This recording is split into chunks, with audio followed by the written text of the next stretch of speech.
All right, TikTok, how's it going? How's it going, YouTube? How's everyone going? We on day 11th of January. And we're talking today about how to be more kind to yourself because that's something that is not too common when it comes to weight loss. People tend to be very hard on themselves, right? And again, we get it, right? The idea is that the harder you are on yourself, the more motivated you're going to be. The truth is, though, that doesn't seem to be the most effective way to go about things, right? So what we're going to start doing is being nicer to ourselves because again, we're looking for the best results possible. And I think to be nice to yourself when it comes to losing weight, I think it requires you to think differently about losing weight, right? So if you think like your weight loss comes down to like you know what to do and you just need to get yourself to do it, you know, then I think that being hard on yourself almost makes sense, right? But if we look at weight loss as something that is something you kind of figure out, along the way, that you don't know how to do it. You have a general idea of what you should do, but you don't know how to get yourself to do it. You don't really know the strategies. You're figuring them out. And I think if you approach it that way, it's more effective. So, okay, I'll give you an example. So, if you're learning to play piano, if you're learning a language, if you're working on a athletic skill or any skill, right? Crocheting. My wife just was learning how to crochet. And so, when you're new at it, is it better to get angry with yourself and beat yourself up when you make a mistake?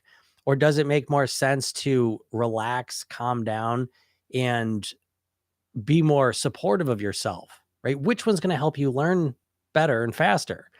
And now that example really isn't even that appropriate because those are things that I mean, the piano, you kind of keep going on. A lot of things you keep going on. You keep reaching new skills that you have to go through that process with.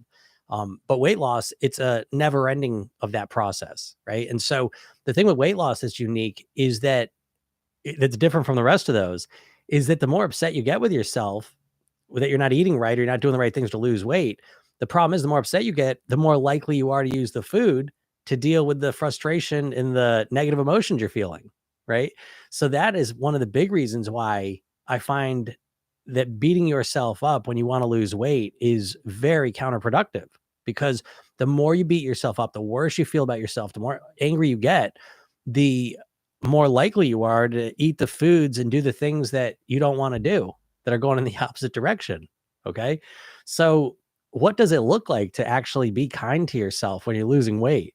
Right? How do you do it? How do you motivate yourself then? 'Cause that's the question I always hear, right?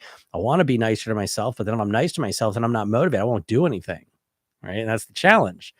And so I think that gets right to the core of motivation. And, uh, I always say like most people are motivated when it comes to weight loss through the spontaneous pain based motivation, right? They step on the scale, see a picture of themselves, catch their reflection, the clothes don't fit. They get so upset. They say, I got to do something. I got to do something to change this, right? And so that is the primary motivation people rely on to lose weight. It's this spontaneous thing. They really have no control over it. Just kind of spontaneously happens. And what people tend to try and do is recreate that pain-based motivation by trying to beat themselves up, right? Trying to get upset with themselves, put themselves down so that they feel so bad they finally take the right actions, right? So I think the alternative, if you're going to really, use the idea of being more kind to yourself and successfully lose weight, the alternative is that you almost have to reframe this entire process right from the get-go, and so it becomes a process of more than just wanting to look better. It becomes a process of wanting to be a better version of yourself, right? So it's literally like personal development. It's self-realization, self-actualization, these highfalutin ideas so that the weight is part of that, but it's more than just wanting to look better, you see? And so when that happens, I think being kind to yourself feels like more normal, right? More natural, because it's it's a bigger ideal, because I think when we look at weight loss too, like we get this idea that like, oh, we just need the plan and then we just got to follow it. And if we don't follow it, then we got to beat ourselves up, kind of whip ourselves metaphorically to force ourselves to do it, you know? But real weight loss is actually different than that. It really is a process of evolving, growing, learning, reinforcing, you know? And so the more kind you are with yourself and the more you make this a process of actually becoming the person you want to be, I think a lot of times that kindness is almost embedded into that process, whereas when it comes to our typical approach to weight loss, the kindness and being nice to ourselves is embedded out of it. If there's a word for it, I don't know what the opposite of embedded would be, but it's excluded from it, you know? And so I do think that going down to the core of what you're looking to do here and starting with a different goal, you know, a more um, holistic, a more higher goal than just losing weight, just looking different, I think that sets you on a better path. So someone says, I always get mad at myself because I think just what you know you're supposed to do. Just do what you think, what you know you're supposed to do. Yeah. Okay. So let me talk on this because I think this gets right to the core of it. And I think, you know, just to back it up 1 second here, real quick, to make sense of what I'm saying, is that one of the main things. So I'm a hypnotist, right? So it's like, no, okay. So they say, right, well, the only tool you have is a hammer. Everything looks like a nail. So everything looks like hypnosis to me. I admit that. But when it comes to weight loss mindset, how people want to lose weight, I find that it's really this diet hypnosis. And I say hypnosis because it's illogical almost. When you take a step back and look at how people are trying to lose weight, it's very illogical. It makes no sense, right? This idea that you're just going to cut half your calories out tomorrow and then just stick with that until you get to your goal weight when it hasn't worked the last 100 times, and just going to do the same thing, but this time magically it's going to work. I mean, there's just so many examples of why dieting and that way of thinking about it is very ineffective, and yet people keep doing it. And so when people do kind of things that are ineffective or that don't work, and they've known that, usually it's a state of hypnosis where you're not using your logical mind. You're just kind of like almost like a zombie. No, you're not a zombie necessarily, but you're not really rationally looking at your weight loss plan. You're just kind of doing what you've always done, right? Just kind of running on autopilot. That's hypnosis. And so when we start looking at how people try and lose weight, it really is this idea that someone's going to tell them what to do, and then they're just going to follow it. Right. And so embedded in the idea, the diet, I call it the diet hypnosis. Okay. Cause I think I think it's good for you to frame it that way. I think it'll be very enlightening for you when you look at it and you start to question. I want you to start questioning how you think you're going to lose weight, because I promise you, if you've not been successful with it, that way you think you have to do, and that you think works, but there's something wrong with you, and that's why you're not following it. I promise you that that's not accurate. The problem is the diet hypnosis is very, very limited, because every diet, you know, regardless of what the diet is, what they're specifically telling you to do, at the core of it, it's basically saying, here's the plan. Now just follow it. And the only way you have to follow it, let me change something real quick here. The only way you have to follow that plan is through willpower, you know? And that's the idea. So I'm going to give you the plan, and now it's up to you to just follow it. Okay. But that would be like if you wanted to learn the piano, or if you want to learn a language, right? And I said, okay, here's the dictionary, learn it. You know what I mean? It's like, what are your chances of learning a language? I just give you the dictionary and say, here you go, you know? And so what happens is they never give you the real pieces of what it takes to actually change your weight. Okay. So knowing what to do is a very small part of actually creating the weight loss and the results you're looking for. It's a tiny part of it. The real essence of change, your weight, anything really, but especially your weight, is knowing how to get yourself to do it, knowing how to think differently about yourself, about food, about how you eat, about lots of things, how you feel about food, about yourself, about your environment, and then ultimately how you behave. And this is complex stuff. And so diets never, ever, never tell you how to deal with this stuff. You know, you're just expected that you're supposed to use your willpower and just force yourself to do it. And that doesn't work with hardly anything, you know? It's like, it's like trying to learn the piano. I give you one book and I say, okay, you're on your own. But what are your chances of learning that piano? Very slim, you know? Say, here's a Spanish to English dictionary. Read this dictionary, learn Spanish. I'll see you in a month, right? So you have no chance of doing it, right? Because that's just a small part of learning. Right. And so when it comes to weight loss, though, isn't that what you're doing? Right. There's like, here's the pamphlet. Here's the meal plan. I'll see you in a month. Let's see how you do. Right. The problem, the very least of your problem, is knowing what to do. I always use this example that if you were like a robot and you just wrote in the morning what you were going to eat all day, like right now, just knowing what you know now, you just typed in what you're going to eat and then you just did it. Would you really have that much of a problem losing weight? Right. It would be real easy, right? Because you know what to do. The problem is when it comes time to do it, there's some other part of you compelling you to do the wrong thing. And you have no idea about how to influence this process. Right. So it's like the diets keep misdirecting you. Again, it's a magician's trick where they keep saying, oh, the problem is you just don't have the right diet plan, the right meal plan. And once you have that, everything's going to change. I promise you it's not. I could give you the perfect meal plan. That's not the problem. The problem is, how do you change your habits? How do you change the way you think about food? How do you deal with emotions? Right? And then it goes on and on. I'll go into more detail about that in a minute, but there's just so much more detail that the diets never address. And so it's a very incomplete system. It's a very incomplete approach that the diets are offering you. Now, that's okay, right? That's not really that big of a deal. The problem is that you believe it's a complete approach. And then you start creating the belief that, well, the plan works. Look at those before and after pictures all those people got. There must be something wrong with me. And so now you start to beat yourself up, right? You say, look, they did it. They did it. Look, they did it. Why am I not doing it? What's wrong with me? You see? And that's why I say that's bullshit. It is just total and utter bullshit, because the problem is that you haven't learned how to influence yourself in a practical way, you know? And so it's not the meal plan. It's not just giving someone something and having them figure it out that's going to lead you to the results you want. It's really much more about learning, um, and so even the approach, right? So with dieting, the idea is like it's all or nothing. And so tomorrow's Monday and you're going to start your plan 100% on track, and you're going to do that as long as you can. But then as soon as you make a mistake, very likely what's going to happen is you're not going to do any of it. You're going to go right back to what you were doing before, you know? And that's that hamster wheel you get on, you know? Start it for a little while, get off it, stay off it for a while, get upset spontaneously about how you look or feel or whatever, get back on the path, do it for a little while, get off it. You know what I mean? It's just that same process over and over and over, and nothing ever changes, you know? And I always say, you know as little about how to lose weight right now as you did before you started your first diet ever, which is to say, you know virtually nothing about how to actually lose weight. You know what you should do. I'll give you that, right? You know what you should eat and what you should do. Sure. But that's not going to change much. Right. You're not going to, there's no secret meal plan out there. There's no nutritional plan out there that's coming down the pike that's all of a sudden going to fix the core problem of, well, how do you change?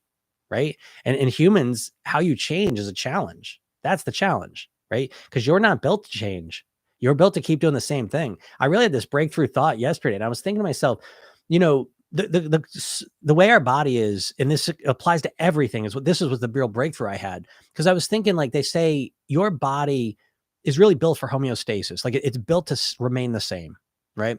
And so why is that? It's because when even if we're overweight right now, right? Even if you're overweight and you don't like it logically, what's happening is subconsciously you're saying, yeah, I'm overweight, but everything's okay. I'm alive. People are okay. Everything's all right. I don't like it, but at least I'm familiar with it and I feel relatively safe and familiar with this feeling. Okay. And so your subconscious mind is saying, I don't want to change. I don't want all of a sudden experience the deprivation. I don't want to do all the bullshit and all the hard work and all the struggle. I don't want all that for what? You know, things aren't that bad right now. Yeah, I'd like to look a little better, but you know, and so your body is really built from soup to nuts to just remain the same, to just homeostasis, just keep everything the way it is. Because right now, the way everything is, it's not perfect, but I know it and it's okay. Okay. And so everything's like that, like the physiological structures in your body, right? Your temperature, right? You walk into a cold room, your body starts doing things to kind of warm you up a little bit. And then, you know, it's like everything that's happening with here, you start eating too much glucose, right? Your body starts releasing insulin to clear it out. So everything's balancing it out, trying to keep everything balanced. And so when you try and create change, you really are working against your body and your mind, you know? And so the real secret to change is really understanding the inner game of change, right? And so part of that, I mean, really the foundational piece is that mindset piece. You know, how do you get yourself to do the things you already know you should do? And I promise you, beating yourself up, it doesn't work primarily. Let me explain this to you, because this is really important. Okay. The problem is not that you need to beat yourself up, because let's just say, right? So someone said, I always get mad at myself because I think I should just know what to do and you're supposed to do it, right? That's what that person said. Donna, I believe your name is. And so then we go and we say, I want to lose weight. We go and eat the cookie. And so what happens is you eat the cookie and then you say, why did I do that? You shouldn't have done that. You knew better than that. And we beat ourselves up. But when we beat ourselves up, nothing actually changes. Nothing changes, because the only thing that's going to change you in terms of how you eat, right? Let's just stick with the cookie example here, right? The only thing that's going to change the way you eat that cookie is how you subconsciously associate to it, right? And so that cookie is good and bad, right? Every food is good and bad. The cookie is good because it tastes good. It's fun to eat. Okay. It feels good when you eat it, right? Dopamine drops, pleasure centers light up. It feels good to eat that cookie. Simultaneously, the cookie's bad because it spikes your blood sugar. If you're overweight and you're struggling with it, it makes you feel worse mentally after you're done. Right? Damn, I did it again. I let myself down. Emotionally, you feel, frustrated, depressed, angry at yourself, whatever. Okay. So this is how I look at it, that the real secret to changing how you eat, like for good, is to subconsciously orient yourself to, when there's food decisions, to focus less on the consumption of the food and more on the consequence. Okay. So this is the core strategy, right? I don't know if you buy into this or not, but let me kind of explain it. Let me tie in why beating yourself up doesn't help. And beating yourself up does not help, by the way, right? Okay. Let's just agree with that. So again, I'm not going to argue that you should be kinder to yourself. I'm not here this woo-woo guy. It's, love yourself. I think you should, but it's really much more of a practical reason why. Okay. But I'm going to explain why. So if you buy into this idea that all the foods are good and bad, right? So we don't want to demonize them, and we don't want to say they're all great. They're both. They're literally, all these foods are good and bad at the same time. Which one you focus on is going to define how you experience it. Okay. And so if you buy into this idea that one of the main reasons you're struggling with your eating is because when you think about, let's just stick the cookie, but you can substitute any food you want here. You got a food, you want to lose weight, you shouldn't eat the cookies, the ice cream, the chips, that. But then the time comes and you feel deprived if you don't eat it. You feel like something's wrong. You start saying, who gives a shit? It's not even worth it. I feel so frustrated and stressed and deprived. It's not even worth losing the weight at this point. Right. So how does that happen? Well, it's because you have been programmed hypnotically through food advertisements, millions of them in your life, me too, to focus on the consumption of the food. Right. Every single food ad you see is people eating the food. When you think of the food, it's eating the food. Right. That's the consumption piece. And that's where all the dopamine is. That's where all the enjoyment is. That's where all the pleasure is. And that's how you're defining the cookie at that moment. And so when you only focus on the consumption, on the pleasure of it, if you don't, and that's what you're doing subconsciously, that's what a diet does to you as well. Again, a diet is just a tricky way for the food companies own all the diets. And so it's a way to get you fixated on food. Right? Because every diet is, I can't eat ice cream now. Can't eat cookies. Can't eat cookies. Well, hey, your subconscious mind doesn't understand negatives. I tell you not to think about a banana. What are you thinking about? Don't think about a banana, right? What fruit are you thinking about right now? Right. So it's a diet. It's literally saying, don't think about all these delicious foods. Don't think about eating all these wonderful foods. And so by going on a diet, you're actually cranking up the deprivation right off the bat, right? Not a good strategy to start with. But so, okay, so there's the consumption. We know that. But simultaneously, and this is where you have the truth on your side, and this is an important part of the process here. Simultaneously, there is a consequence. Right? They both exist. Again, we're not good at this, especially Americans, I don't think, but there's a thing called cognitive dissonance. It's very difficult to hold two ideas at the same time. It's difficult to say cookies are good and bad, but if you can do that, what happens is it allows you to recognize it feels more real, I would say. It's because it's a more accurate thought. True. They are good and bad. Okay. And once we can accept that, instead of having to demonize them, and that's what you try and do with the diets, right? You try and all of a sudden trick yourself to, the cookies are terrible. Right?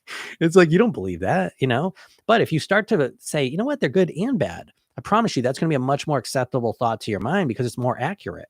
Okay. You can't bullshit yourself. You are your brain. There's not like one part of your brain's going to, trick another part of your brain. That's not going to happen.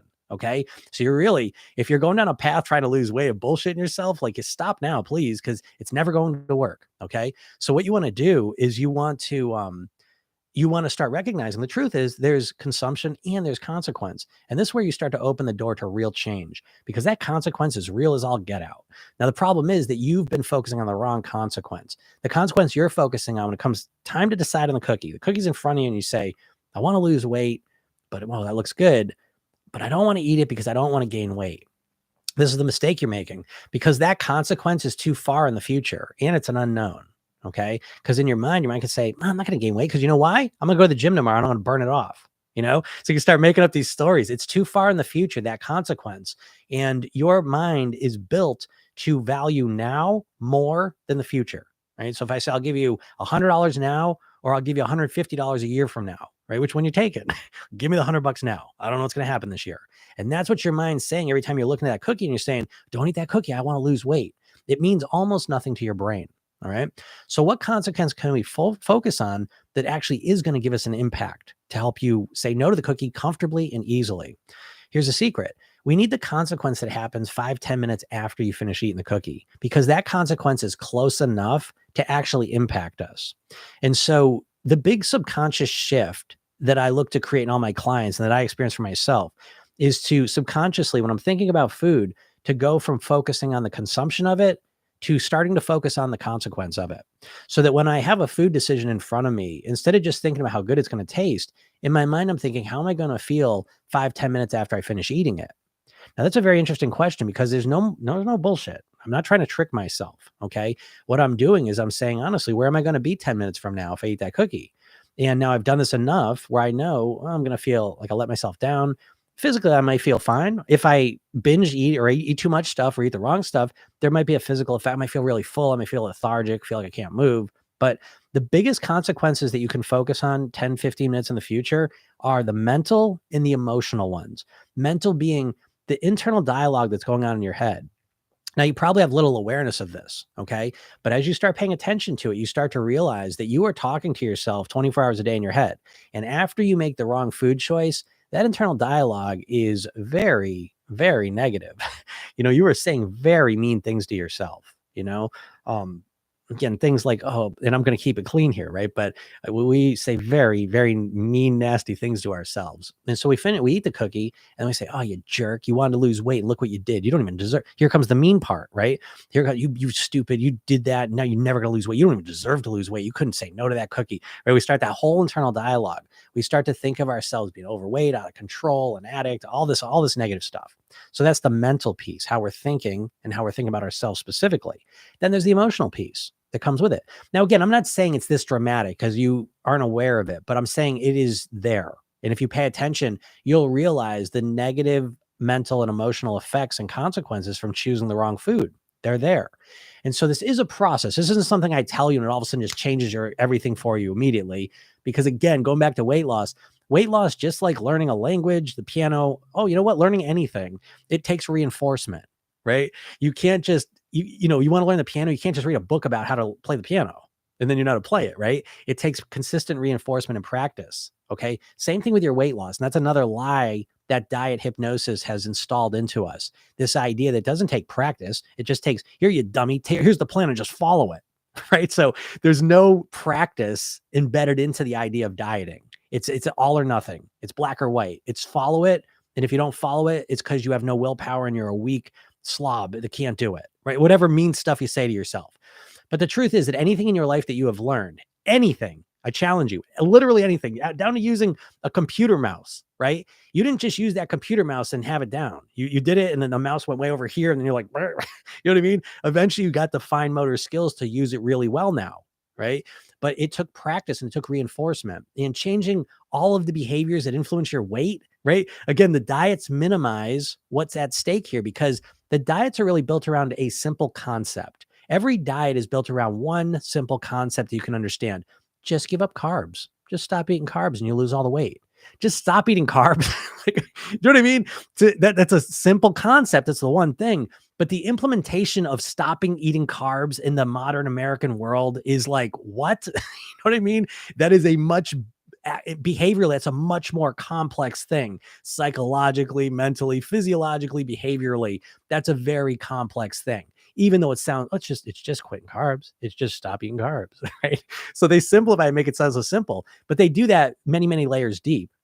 And that's part of the reason why you beat yourself up because you've been hypnotized by the diets to think that weight loss is simple. Let's just start. I just need the right plan and then just do it, and there's really no space for you to learn and grow and evolve and create your own strategies and to learn from your mistakes and to reinforce your new good habits. It's this all or nothing thing. And as soon as you screw up, it's like you're completely done, right? Because what's the point? You can't do it. Again, diets have a very embedded within the diet hypnosis is this fixed mindset piece where it's like you do it and you either do it or don't do it. And if you can't do the diet, it's because there's something wrong with you. And that's that, And so that's completely wrong. It's just not true. Real weight loss, though, comes down to a process of just like if you wanted to play the piano, right? And you sit down there and you want to learn a song, for example, you go into it with the understanding that it's going to take me I'm going to have to practice this. I'm going to work at it. And over, a couple days, a couple weeks, a couple months, I will learn the song and I'll get better. Each and every day I do it, I get a little better at it. Okay. Same thing with weight loss. Now I know this is a foreign idea when it comes to weight loss because you're just so used to thinking like, well, if I'm going to do it, I'm going to do it. It's very perfectionist. But I'm telling you, this is because the diets are all owned by the big food companies. Right. So I say this every day. So if you hear this every day, good. Weight Watchers was owned by Heinz. Jenny Craig was owned by Nestle. Atkins Food was owned by Auntie Anne's Pretzels and Cinnabon, the same company that owns them. So all these big diets are owned by these big food companies. And it's because they don't want you to lose weight and stop eating their food. They want you to restrict calories for a little while because they know that causes you to ultimately eat more calories. So this is why the diets, they give you that meal plan, but they never give you the core pieces you actually need to create change. Which is really the mindset piece, is a crucial part. And then a lifestyle piece. You've got to shift your lifestyle. I don't know how you could change your eating long term if you don't start shifting your lifestyle personally. But again, they don't give you any of that. They just say, oh, here's the plan, follow it. And it's like a carnival game. It seems easy. It sounds easy, but then you go and try and do it. It's like, you're trying that carnival game with the basket and you try and throw the ball in, right? And the guy does it. He's like, boop, boop. And he does like 30 times in a row. And you're like, I can do that. You do it. It's like bounces out, bounces out. Like the diets are like a carnival game, right? They have tricked you that they're trickery going on in a lot of hypnosis and conditioning to make you think that it's going to be easy, that it's simple. I should just be able to do it now. But there's way more involved in it. Okay. And so that process is what sets the stage for you to really beat yourself up when you don't do it. Right. Because it sounds so simple. Anyone could do it. It's just carbs. It's just stopping carbs. I can't even do that. It's like, can you minimize something big into something that's smaller than just stop eating carbs. All right. So anyway, so this idea of consumption and consequence, when you can get yourself to habitually, when you're going to make food decisions, start focusing on the consequence of things, you naturally and automatically start making different food choices. And that is the secret. When it comes to mindset piece of mastering your weight, it's really about how can you make it as easy and automatic as possible for yourself. You see, because that's a part of that diet hypnosis that's in it is subconsciously you want the hardest plan possible because you want the fastest results you can get, and so you love extreme plans because you associate those with fast results. And you've been conditioned to think about your weight loss motivation as I want to look better. I just want the fastest results I can get. You're not looking at the longest lasting results possible. You're looking for the fastest ones. And that's another part of why you're getting so stuck. You're so obsessed. And I don't blame you. It's literally hypnosis from nonstop food advertisements and diet advertisements that gets us to think about weight loss this way. Or all we care about is just how fast can I lose the weight? And that's what keeps us on that hamster wheel where we never actually get anywhere. And so the real secret is, again, this mindset piece of how can I, and again, the most important emotion to start this whole process with, and I'm going to get to your questions, by the way, I see them stacking up. I'm going to get to them in 1 second. I just want to start off with this here real quick.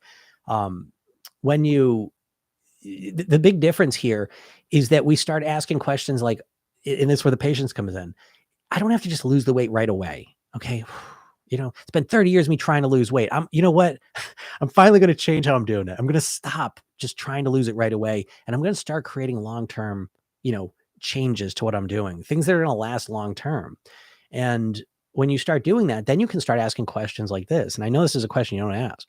How can I make making healthier food choices easy, natural, automatic?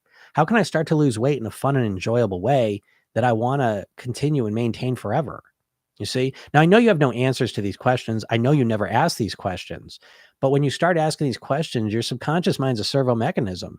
And if you keep asking these questions and you reflect on what you did today and you ask better questions and you keep up this process, what happens is you start to uncover strategies that work for you that make not only losing weight, but living at your goal weight relatively easy. So I sit here and here I am, right? I've had the same weight for 30 years. One little blip, when my son was born for a couple of years, we moved to a new house. I was tired. I put some weight on. But other than that, it's been the same weight. Well, how? I'm not dieting. I'm not using a lot of willpower. I have a system that I've created. It's a one-of-a-kind system for me. And so by asking the questions, how can I make my weight? How can I live at my weight and make it easy? I now have strategies that are pretty easy. You know what I mean? Now, again, they're customized to me, but it's a completely different process than you usually think about, because again, you're usually thinking, okay, someone just give me the plan. Nutritionist, dietitian, doctor, someone just give me the plan. I'll just follow it. No, you won't, because that plan's not built for you. It's not made for you. You're a unique, one of a kind person. And so if you take the time, instead of spending all your energy, time, and money on shortcuts, you spend it on something sustainable. You build a foundation, you build on top of it, you know? And just like anything else, again, I was joking. Like, if you wanted to learn the piano and the only thing you would look at is like learn the piano in 3 days books, you know what I mean? Like, those types of books, right? And it's like, that's the only thing you'd learn from, right? It's like, how good do you think you'd ever get at the piano? Right? Well, you wouldn't, because you're so obsessed with shortcuts, that you never just put your time and energy into just really genuinely doing it. And when you do decide to just genuinely do this, now again, I know it's harder for you. I mean, I've literally been at this for 30 years. I got to blaze my own trail because there's no one out there that I could, I learned little bits and pieces from different places and different people, but it's a never ending obsession for me. There's no one out there with like a full plan of like, how do you create your own way? How do you tweak your mindset? How do you tweak your lifestyle? How do you get your eating so that it's easy and natural and automatic for you to maintain your goal weight? How to come up with myself. But now I got a plan that works for me. And so now it's pretty much automated. It's pretty much automatic. And I'm always tweaking and optimizing. So I keep just feeling better and better and better because it's not about weight.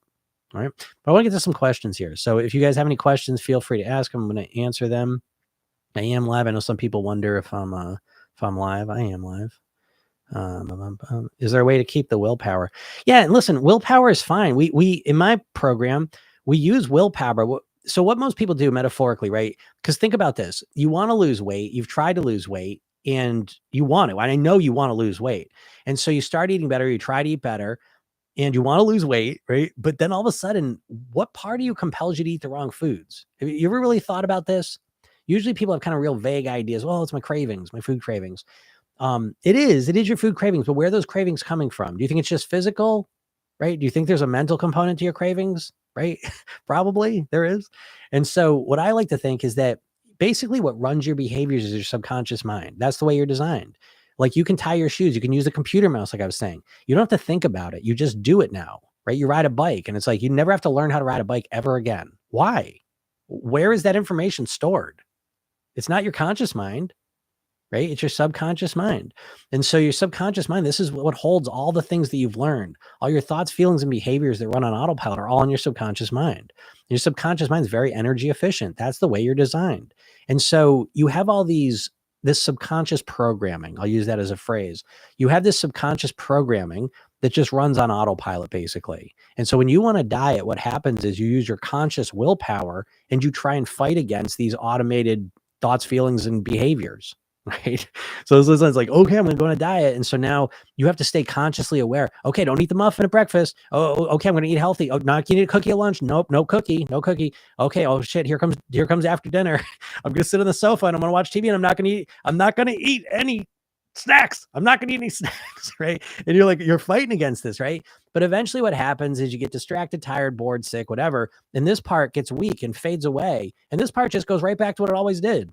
Right? It's like you could be on a diet for a year and all of a sudden it's like that part come right back. And it did, because you never changed the subconscious programming at all. You just tried to use your conscious willpower to fight against it. Okay. Very inefficient way to try and create change and very short-sighted. You don't want to have to just like obsess about your food and what you're eating and that diet mentality forever. You don't want to do that. It sucks. It's miserable. So we use willpower, but we use the willpower to transform your subconscious mind so that you start to have healthy cravings, healthy thoughts and feelings, so that you naturally want to eat healthier foods, so that you don't need this part. So all of a sudden this part runs, it says, let's have something healthy to eat. Let's do something healthy. Let's do this. Let's do something that keeps us at our goal weight. And it runs on autopilot. So you always have to tend it. You know what I mean? Like you do use willpower. It's more like discipline. It's like once you kind of set the tracks for the train, it's like now it's removed a lot of the work. And so you still kind of push it, make sure things are going, but it's a lot less work, and it starts working for itself. So, yeah, the idea of willpower, do not orient around your willpower. You're not designed that way. Your willpower, your way your brain structured, just two simple ideas. Prefrontal cortex is like it's a thin layer over the top of your brain. And the rest, it's about 10% of your brain. The rest of your brain really is this subconscious part that you're very unaware of. And that's like 90% of your brain. And so it doesn't make any sense to try and in the prefrontal cortex part of your brain uses tons and tons of energy. Okay. This is why, by the way, it's like your willpower starts here. It starts at its highest point when you wake up and it goes down all day long. Right. And so this is why it's harder at night. It's hard. Right? That's when you're struggling more with the food. It's at night because your willpower goes down. And so it's not a good strategy to try and take this 90% of your brain that runs on autopilot practically, right? Because how do you remember how to ride a bike? How do you remember how to tie your shoes, how to read, how to write? I mean, if you do those regularly, again, you think, well, I'm keeping them fresh. But how do you know how to do things you haven't done in 50 years? You know what I mean? Like you're not consciously remembering it. It's in your subconscious mind, and it just is there to be retrieved, you know? And so to think that you're going to use this little part of your brain and fight against this other part it's very poor strategy. You know, it doesn't work, and it's not going to work. You're not built that way. You know, evolutionarily, this prefrontal cortex piece is the newest part. You know, you are not going to win against this other part of your brain. Right. So again, we want to use willpower strategically. So someone says, I'm learning about holistic healing. Cool. Good evening from Vienna. Oh, nice. Hello. Can you speak to addressing the feeling, anger, frustration causes you to want to eat the candy? Yeah. So when it comes to emotional eating, right, and that's everyone's challenge with the weight, is that you have to understand that. So this is really important, and I really like talking about this because what people tend to do is they say, okay, I emotionally eat, right? I eat the cookies, and so I have a hard day at work, and I come home, and at least I get the cookies. I know I don't want to eat them, but it's like it makes me feel I relax. It's my reward. I just kind of calm down with them and just zone out. I'm by myself, and the cookies are part of that. And so what you want to recognize is that you have been conditioned through literally probably tens of millions of food advertisements in your life to associate food with emotions, right? And I want you to start noticing that, in addition to the food, every food ad focusing on the consumption of that food, the other piece is that they're always linking together emotions with their food, And so it's usually fun, excitement, whatever. And so we have been conditioned to use food for emotional reasons. And so for most people, especially if you're struggling with your weight, it's almost guaranteed that the main way that you experience positive emotions, one of the main ways you experience positive emotions, and one of the main ways you deal with negative emotions is with food. You use food. It's one of your main strategies for dealing with your emotions is food-based, right? And so if that's the case, what ends up happening is some people might recognize, they say, I'm an emotional eater. And what they try and do though is they say, I'm going to get rid of the food. I'm going to stop emotional eating. Problem is you have no other strategy to deal with your emotions. So what I see is people, they say, I got a snack at night, and that's how I relax and kind of calm down from a stressful day. I'm going to stop doing it. Okay, let me know how it goes. Talk to them the next week. So how'd it go? It didn't go well. Got a couple nights, and I was ready to kill someone. Ever had that experience, right? So it's like all of a sudden when the food goes, you're getting rid of the emotional strategy as well. You're throwing the baby out with the bathwater. Not a good strategy. So what do? Well, listen to this. Again, I like sharing stuff because I ain't a rocket scientist. You know what I mean? And it's like, I'm not teaching a highfalutin stuff. It's stuff that's like right in front of you, but you just don't see it because you're in a state of hypnosis when it comes to your weight and you can't see it. So instead of saying, well, I'm going to stop the emotional eating and stop feeling the good emotions I get when I eat it, we're going to say, what emotions do you get from emotional eating at night? Well, it's relaxing, it's calming, it's just unwinding from the day. Okay. So let's ask the question, what are some other ways I can feel those emotions in a genuine way that don't involve food? And so what you need to do, if it's emotional eating is an issue, is what you need to do is not just stop the emotional eating. The first thing you need to do is recognize what emotions is that food behavior giving you. And then ask the question, what are some other better ways I can feel these emotions? Because what you're in the habit of doing with dieting, and again, this is the diet hypnosis, is you're in the process of giving yourself less choices. I got to stop doing that. I got to stop doing that. I got to stop emotional eating. I'm going to stop doing that. Right. And you're creating a vacuum. Your subconscious mind is, well, what do I do? What do I do? When I'm freaking out with emotions and I'm stressing out, what am I supposed to do? And you're like, don't eat. And that just making more stress, you see? So the better option, what really starts to lead you on a different path is when you start to create better options for yourself, right? Options that genuinely nourish your emotional needs. And you have options at your fingertips because now it becomes less about deprivation and not being able to do something. And it becomes more about another way to do it, right? So this is really important. So learning how to influence your emotions. So, let me just tell you a little bit of my program. I'm not trying to pitch it here, but I just want to do it just so I do this so you can just recognize how woefully unprepared you are to actually lose weight. Okay. So in my mind, there's 3 levels, 3 pillars of weight mastery. And I call them pillars, but really I think I'm like a pyramid because the first base level, the foundational piece is the mindset, right? Without the mindset, I don't think you can do anything. And then the layer on top of that is lifestyle. I think without having the proper lifestyle, it's very difficult to eat right. I couldn't. I got all the eating strategies on the planet. And I got a great mindset. But if all of a sudden my lifestyle fell apart, it's affecting me literally. It's like taking drugs. You know, it's like the lifestyle piece equivalent wise. It's like drinking a bottle of vodka and saying, "Oh, I can still make good food choices." No, you can't. You know, that stuff has affected you chemically, physically. You're a different person, you know, and your lifestyle is the same thing. If you're living a lifestyle that's unhealthy, it's like it's affecting what you are. You have this intuitive sense that your thoughts are non-physical. You know what I mean? Like, and I know you know that, but you act as if your thoughts are like some non-physical thing. They're not. Everything about you is physical. You're a physical being. And so if you have an unhealthy lifestyle, it affects your thoughts, and then it affects all the things that affect your eating, your cravings, your hunger, your moods, your emotions, everything's affected. So the mindset piece is the bottom core piece we always start with. And so it's like I say mindset, and I want you to think in your mind, what does that mean? You know, because you might say, like, you know what, I do need to work on my mindset, right? But the point I'm trying to make right here is just to prove to you that this is not your fault. I'm trying to make that point because you're just so unprepared. You know so little about how to actually lose weight and keep it off. That's what I'm trying to point out here. That you may even recognize, you know what, I do need a mindset piece. And even if you get there, you still don't know anything because what's that mean? What's it mean to have a mindset piece? I'm going to think different. How? Right?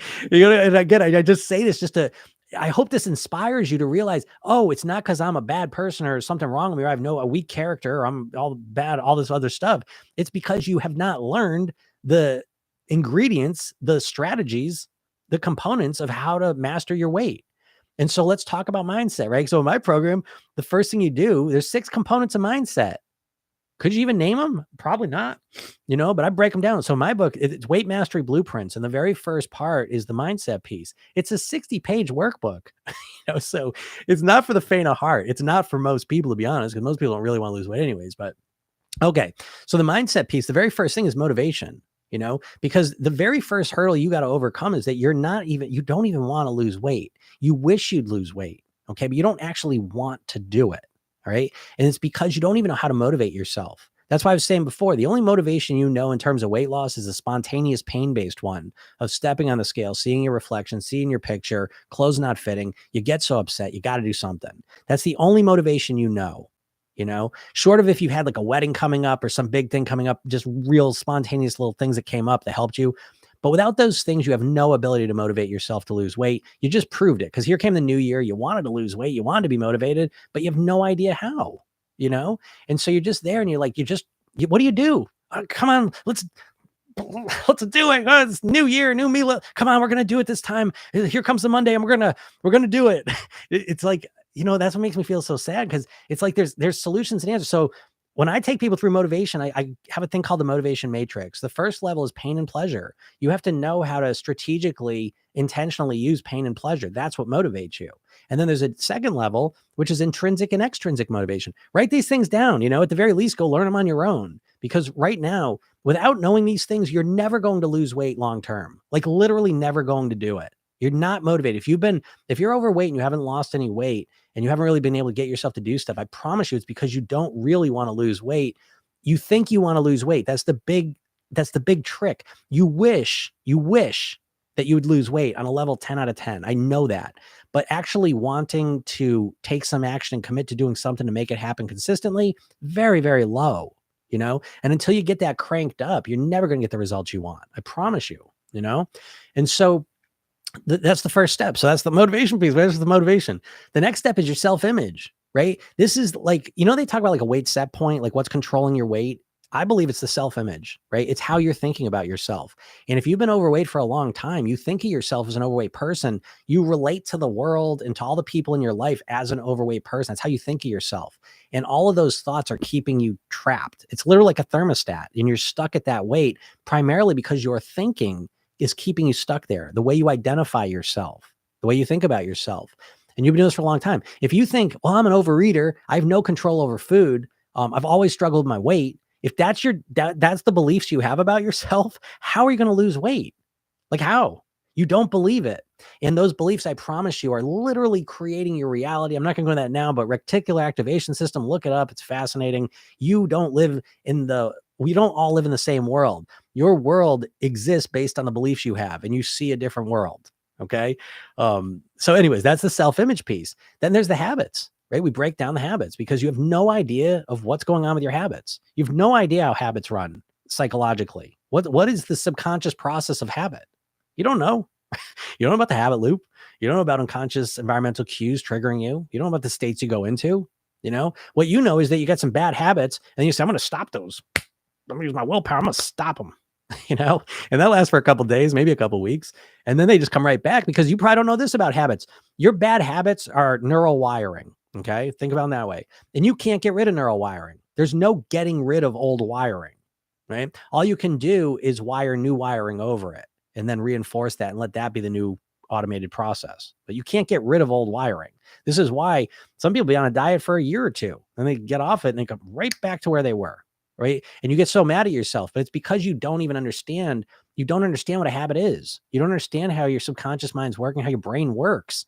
And so it's like, you know what I mean? Like you're trying to do this blindfolded. Like you have no clue. I'm only halfway through the mindset piece.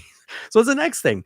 The next thing is your emotions. As I was just saying, you have almost no ability to experience the emotions you want and to deal with the unpleasant emotions of life that doesn't include food.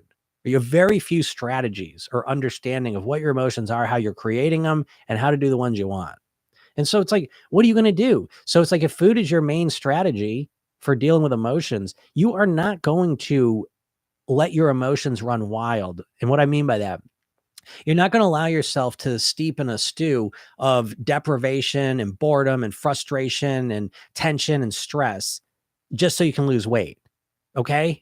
Like that's why you haven't done it, because it's like you want to lose weight, but what it means to you is for me to lose weight is I got to be miserable to some degree. Right. So ironically, think about this subconsciously. If you haven't been losing weight, it's because you associate pain to losing weight and pleasure to not losing weight. You associate pleasure to the eating the food and living the lifestyle you're currently leading because it's easy and it's enjoyable and it's familiar. And the idea of changing so that you lose weight, you associate pain to that. Deprivation, difficult, struggle, hard, challenging, right? And so subconscious, you have no motivation to really want to change your weight, right? So it's the emotional piece. Then there's thinking, right? And again, this is the core piece. This is mindsets. Do you know what fixed and growth mindsets are? Do you know solution-oriented, problem-oriented mindsets? Do you know transformational grammar? Do you know how to ask solution-oriented questions? And you don't. And so again, it's like you have no, it's like you got a computer and no one ever showed you how to use it, right? And now you're just like, you ever seen that? Like, it's like you're seeing someone who's like never really learned how to use a computer. It's like they just don't even know what to do. They do like one little thing on it, and that's kind of where you're at. Again, I'm not trying to be an asshole here. I mean, I'm just pointing out the fact that the diets don't teach you any of this. They don't want to teach you this. They don't want you to lose weight. They want you to eat their food, and then they want you to get motivated every once in a while, give you some money for the diets, and then go back to eating the food because then you're gonna eat more of it. And they get you on that trap. So, I mean, I'm not a genius, but how come I know this? You know what I mean? There's way smarter people, way more resources than me. How come you don't know this? You've been thinking about weight loss for decades at this point. How come you don't know any of this? Right? And then the final stage of the mindset piece is maintenance. Right? You can't wait till you lose all the weight till you focus on maintenance because you're never going to get there. You need to start focusing on maintenance on day one because you need to maintain to day two, to week two. It's not a given. Statistics I've seen, right, from Brian Wansink, a guy who works at Cornell Food Lab, 39% of people can't make it past a week on a diet. 75% can't make it past a month. 95% ultimately fail on it. Okay. So it's like maintenance. What's maintenance? What do I mean? Right? What do I even mean by maintenance, by the way? Once again, you don't even know what I mean. You think just lots more willpower. Willpower forever? Is that what that means? No. It means what strategies do you have in place for dealing with times when your life turns really stressful, right? So all of a sudden, like just the world starts falling in on you. How do you stay on track during those times? How do you get back on track quickly? Because you, in your mind, you think weight loss is you starting on Monday and being perfect until you reach your goal weight. And that's not true. What it's based on is how fast you can get back on track. How quickly can you get back on track when you make a mistake? Because you're always going to make mistakes. I haven't had a perfect week ever, I don't think, and so I don't care because I'm not optimized and oriented around perfection. I'm oriented around statistically, how can I get myself back on track as fast as possible? So again, there's maintenance strategies. You have no strategies. Your strategy is willpower. Give me a plan, give me willpower. Let's do this.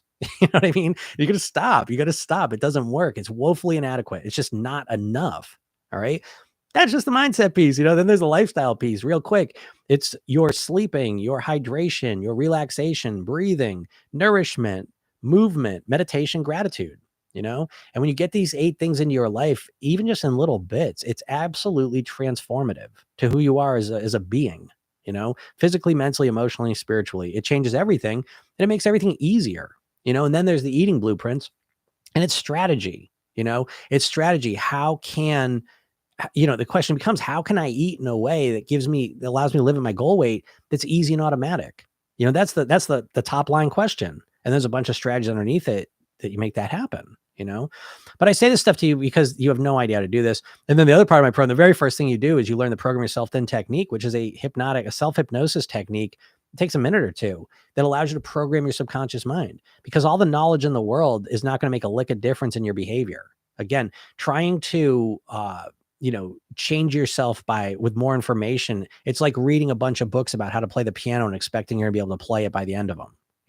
They're two totally different things. Just to bring the point home, think about it with writing, right? You can write with your hand, right? So it's like, can you write with the other hand? No, right? So it's like, how would you work with that? How would you get your other hand to write? Would you have to go out and read more books about how to write with your other hand? Right? How to write with my left hand, right? Is that the book you need? Is that what you need to do to actually learn how to do it? No, you don't need any more information. You would need to practice writing with that other hand, And so it's the same thing here. You need to practice being the person you want to be. The most effective way to do that is using self-hypnosis. It's the most effective way to influence your subconscious mind, so you naturally and automatically begin acting, thinking, and feeling like the person you want to be, But again, you don't do any of this. You just think willpower, let's just get on that line to get to my goal weight. And then once I get there, I don't know, I'll figure things out. Can you hypnotize using phone? I could hypnotize someone over a phone. Yeah, sure. I joined Kate. So sorry if you've already explained my question. Oh, I joined late. Yeah. Ask the questions. I'm going to go to questions now. Someone says, I feel so understood. Yeah, I bet you do. I know when I'm talking this stuff, because it's like no one talks about, literally no one. I don't know anyone that's talking about this stuff. And what a lot of people feel is and that's what I mean. Like that's why I say today, it's like about being kind to yourself. Right. And so a lot of times when I have a conversation, I'll hear it all over and over. So, Jim, I feel so like not judged, and it's because I'm not judging anyone. You're judging yourself. I'm not judging you, because I know you're doing what you're doing for a positive reason. I know you want to lose weight. I know that, but I also know your programming is keeping you overweight. And until you change that programming, it's never going to change. And I know that you're just following that program because it thinks it's doing something good for you. Every behavior you do, there's a positive intention behind it. I believe that to the core. And this is why when I speak with people, that it feels refreshing, because there's not a lick of judgment there, not a lick. I know that you're doing what you're doing because you think somewhere along the way you learned it was good, and now it's giving you results you don't want. And you don't even realize this deeper process. And so it allows me to kind of like I know what's causing it, and it has nothing to do with your willpower. It has nothing to do with beating yourself up and holding yourself accountable. It's that you just have no idea how to do it, and I know this. I know this. So it comes off in everything I say. There's no judgment about it. I'm not like, again, I don't mean to throw personal trainers under the bus, but it's like, because I know there's different ones, but it's like the personal trainer thing is kind of like, it's just this, come on. And it's like this idea, because personal training, it's like, okay, do this and let's just do it. Right. Weight loss is not like that. Weight loss requires really like soft skills, like understanding how to think differently, how to feel differently, how to create better strategies and solutions. It's a soft skill process, and you're treating like it's a hard skill. Like personal training is a hard skill, where it's like, okay, you're going to come in and I'm going to show you exactly what to do, and then you're going to do it. Great. Weight loss is not like that. Not long term. You can do that for a while, but long term, it's more soft skills. It's about kind of understanding what's going on with yourself and stopping beating yourself up. Because right now, what do you got? You got this feeling here, right? You got this party that wants to lose weight, and this party that doesn't want to lose weight is not that it doesn't want to lose weight. You understand? Your subconscious mind doesn't want you to not lose weight. Your subconscious mind's like a computer. And so it's just had these programs installed into it. So all it knows how to do is run the programs that were installed into it. You see? And so it's like you getting mad at your computer because you haven't installed like Word on it, Microsoft Word. And you're like, come on, I want to write a letter. You know what I mean? It's like, what are you getting mad at? You just have to install the right program. You see, but you're never thinking of it that way. and then think about that, right? So you got these unhealthy programs and you're using your willpower to try and stop the unhealthy programs. I hope you're seeing the problem here with this situation, that you've never installed any healthy programs to run. This is what I'm talking about when I say you just keep removing choices from yourself when you try and lose weight. When in reality, what you need is you need new, better choices. You need new, better programming that runs automatically to keep you at the body and the health and the weight that you want and the life that you want. That is a whole other thing. I have really bad muscle soreness in my quads after 2 days of gym after 5 months off. Advice, please. Yeah, right. That's the DOMS thing, delayed onset muscle soreness, So yeah, you just deal with it. Right. I mean, you work out, you could always start slow working out, but who wants to do that? So it's like you're going to go into it at full force and then you just got to deal with the pain afterwards. But you'll get used to it slowly as long as you don't go too hard and hurt yourself. I can't even walk down the stairs. I've been there. Yeah, very well been there. I try and remember that, every time, like, once I kind of get back in the flow of working out and then I'm like, oh, I don't feel like going today. I try and remember, that soreness I had. Like, I don't want to get off it. And so I have to start again. But yeah, it's just something you just got to deal with. Right. Someone says exercise is 20%. What you eat is 80% of weight loss, and lifting is a ton more effective. Yeah, absolutely. I always say that, like, what you eat controls your weight and what you exercise controls your shape, So if you want to lose weight and you hate exercising, you don't even have to exercise. Yeah, lifting weights, again, that's beneficial, but ultimately at the end of the day, it's what you're putting in your mouth that's dictating your weight more than anything else. And what's dictating what you're putting in your mouth is the lifestyle you're leading and then the mindset you have, right? So it's like, if you hate exercising, you don't have to exercise to master your weight. You have to master your eating, though. You know what I mean? You have to master your lifestyle to a bit. But yeah, if you really want to optimize everything's perfect. And yeah, obviously lifting weights is really important, and then exercising, no doubt.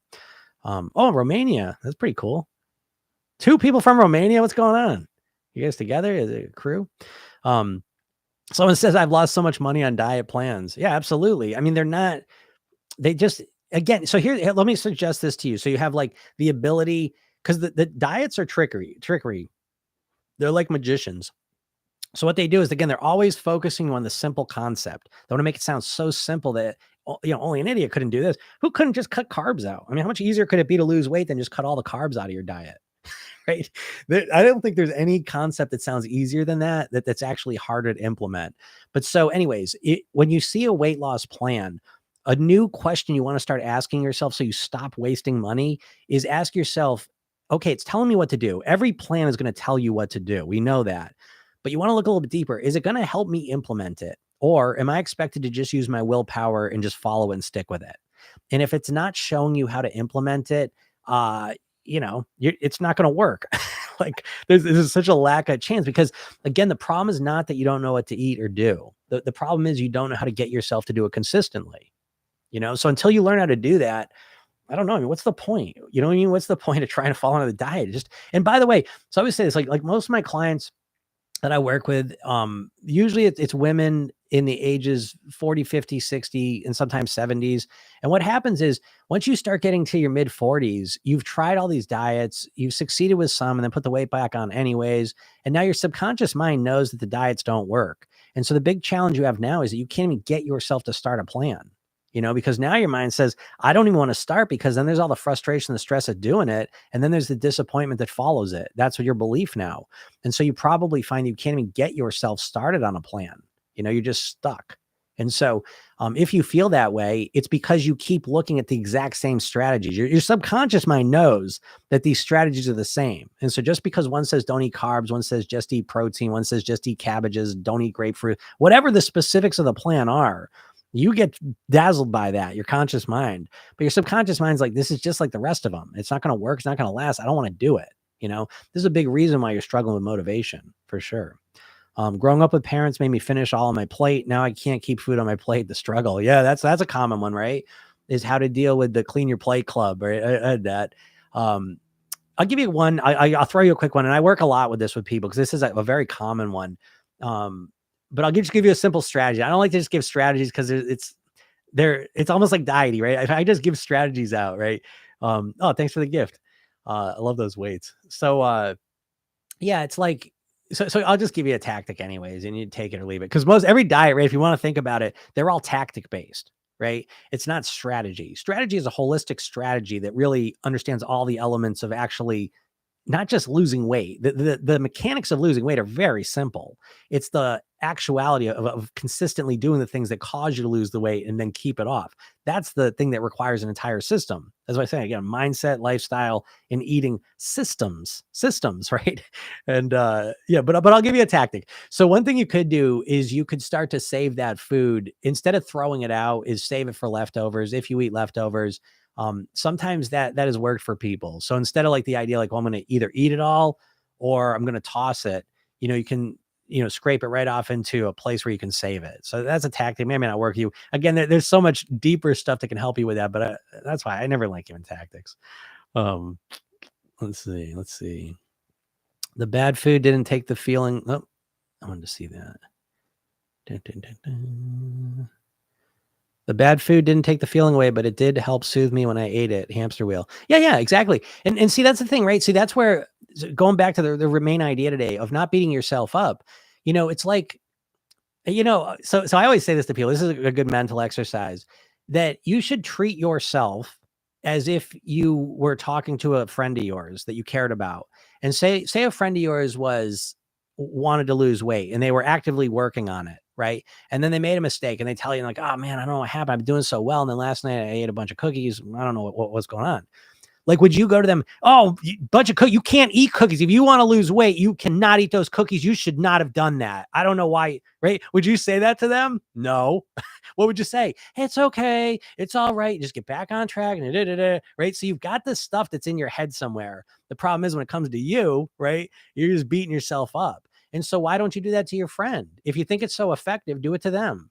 Well, that's me. I'm different. Right. So it's like, it's so important, right? That when most of your behavior again is subconscious. You don't even know why you do it. Again, why do you eat the wrong foods when you want to lose weight? How do you explain that? Cravings. What? You know what I mean? Subconscious programming. And so much of this process is the first step of it all, your subconscious mind. So, right, just by nature, you have your conscious aware mind and you have your subconscious mind that's subconscious, sub out of your awareness. So the first part of this whole process, when you want to change your behaviors, which are run subconsciously, is to become aware of them. You're unaware of what the hell's going on. You have no idea what's going on subconsciously. No idea.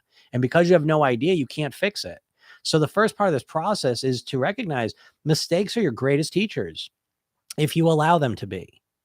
So again, with my program your self-then technique, it's really two techniques. It's a redo technique and a rehearsal technique. The redo technique is an opportunity to look back and to learn from the mistakes you made. Because when you make mistakes, you do one of two things. You either beat yourself up, which just reinforces the mistake. I shouldn't eat those cookies. I shouldn't eat those cookies. Don't think about a banana. Don't think about a banana, right? You're programming that same behavior, or you're saying, I'm never going to do that again. Yeah, okay. You're going to do what you did, And so the redo technique allows you to create a new option to learn, to grow, to evolve, to reconnect to who you want to be, and that's built into it. So the process of change, we don't like it. We want to just know what to do and then just do it. But that's not how human behavior works, right? If I'm a piano teacher and I show my student, boop, boop, boop, boop, okay, go ahead. And they're like, boop, boop, boop, boop. No, I just showed you. What's wrong with you? I just showed you how to do it. Why aren't you playing it right? And it's like, you would never do that. And you never expect that in that scenario. Right. But when it comes to weight loss, that's the way we do it, And so instead it's like, oh, geez, I made a bad food choice. What was going on there? What was happening? Why did I do that? I know I want to lose weight. I know it's really important to me. So why did I make that food choice in that moment? Whoa. Right. And then again, when you have some understanding of why you behave the way you do, then you can look at that with a much more granularity and find out why it happened. And then imagine this question. If I go back in time, what would I have done differently? What can I learn? How can I act differently? What's something I could have done? And you learn from it. So next time you get in that situation, you now have what we call a choice. Imagine, because you never give yourself choices. You just say, I'm never going to do that again. Don't do that again. Okay, well, what do we do? Right? So might as well, what do we do? I don't know what to do. You're never telling me what to do. Hey, and so again, in my program, that's a core process, is learning from the mistakes. It's literally the most important part of the program is that technique, and it's the read and rehearsal, and you do it consistently. And that's how you program your subconscious mind, and so learning from your mistakes is the very core point, because that's how you learn in anything you do. Literally anything you've ever learned in your life, you've used feedback loops, right? Where you've tried it, it hasn't worked, and you've made little micro corrections until you could do it. And I'm doing this because I'm thinking of like tying your shoes, right? So you do loop, boops, bunny ears, and all the rest of it. You're doing it. Your fingers are all tangled up. But you figured out the computer mouse, right? Remember when you first used a computer mouse, that mouse was bing bong all over the place, right? And it's like you didn't feel like your hand was moving that way, but it was because you didn't have the fine movements. But what happened? You watched the cursor, you got your hand, and eventually, you know what I mean? Everything worked together. It's a feedback loop, you know? So you need a feedback loop to learn literally anything in your life. You have had a feedback loop. But when it comes to weight loss, what's the feedback loop? Oh, this is what I'm going to do. I'll do it for a little while. I made a mistake and now I'm an asshole. Forget it. I can't do this. I'm not doing it. You stop the feedback loop from happening. You know, it's crazy. And again, I think this is intentional. I'm very conspiracy minded when it comes to the diets, because I mean, they just don't teach you the core components of actually changing your weight. You know, so if you get rid of the feedback loop, I don't know how you can ever learn. And people don't learn, do they? When it comes to weight loss, you're doing the exact same stuff. You know as little about how to change your behaviors and lose weight now as you did when you started your first diet. You have learned absolutely nothing about how to actually change your behavior. I know you've learned a lot in terms maybe of nutritional stuff or exercise stuff, tactics you know more of, but in terms of how to actually change your behavior consistently, you have no clue. You know, think about that, because you have to recognize that so you can fix it. This is the core thing you need to change. All right. How do we rewire the subconscious? Yeah, we want to, when we're rewiring the subconscious, this is important. The conscious mind is logical and rational. This is the party that knows why you should lose weight, that wants to lose weight, knows all the reasons and things you should do to make it happen. It's very logical. Your subconscious mind is not logical and rational. It's associative. It just links things together and it runs programs that you have kind of installed into it. Okay. And so the way, just to keep this a real simple explanation, the way you rewire your subconscious mind is through your imagination. That's how you can do it a lot faster. And so, you know, this is why, by the way, you already know it, hypnosis. Okay. Oh, I can feel my throat. I almost had a choke and hack attack yesterday. I'm gonna let that happen too. I'm gonna preempt it. I was sitting here coughing and crying yesterday. All right. So yeah, so when you rewire your subconscious, you already hypnotize yourself. Every time you're watching a TV show or a movie, that's hypnosis. You're going into a calm state. You have mirror neurons. It lights up your visual auditory cortex and you have emotions. So if you watch a happy show, you release happy emotions. If you watch a horror movie, you get tense and nervous and anxiety emotions. And so that's the same thing. You're doing that intentionally. You're using your imagination to program new thoughts, feelings, and behaviors into your subconscious mind. So it's a very simple process. You know, the word hypnosis has all this stuff attached to it, but it's something you experience every single day, you know, constantly. And so there's the state of hypnosis, which is a very calm, neutral state. And then there's the experience of hypnosis where you're relying on your imagination to influence your subconscious mind, which is the opposite of you relying on facts and data. Okay. So for example, you know all the reasons why you should lose weight and what you should do. You know, logically, you know all those things, but that does not become behavior. It doesn't mean you actually just absorb that. Okay. So we want to influence the subconscious mind. And again, the quick answer is to do it through imagination. Someone says, why am I always going to the start of diet and never can lose weight? How can I reprogram my mind? Yeah. Again, I mean, they go to the start of the diet because you just keep doing that hamster wheel. You keep looping through, you know, and nothing ever changes because it's like you've got all the diet knowledge you need. You know what I mean? Like what's a diet? It's giving you a plan of how to eat. You know how to eat enough. You can always learn more. I mean, there's always optimizing and tweaking things. I get that. But it's like your diet knowledge, your of what you should eat knowledge is way up here, and your knowledge of how to actually change your behavior is way down here. And you just keep on focusing here. You know what I mean? You just keep on cranking this up and you never focus on this part, you know? And it's you know, that's the problem. So it's like once you can start working on these deeper aspects of what's controlling your weight, you know, that's how you're going to start to get better results. You know, how to fight sugar addiction. Yeah, sugar addiction. There's a lot of answers to this. It really does depend on you. So I always say, like, I would never just tell you what to do, because you always say, like, my main mantra in my program is really there's no right or wrong. There's only what works for you, you know? And so how to fight a sugar addiction, you know, if I say, oh, do this, you know, that's not really how I've found that not to be effective, you know, because now there's strategies that I share, you know, and as part of something, but ultimately it's you, because your sugar addiction presents itself differently than someone else's. Right. And so you need to know the specifics of your sugar addiction, start working on that. All right.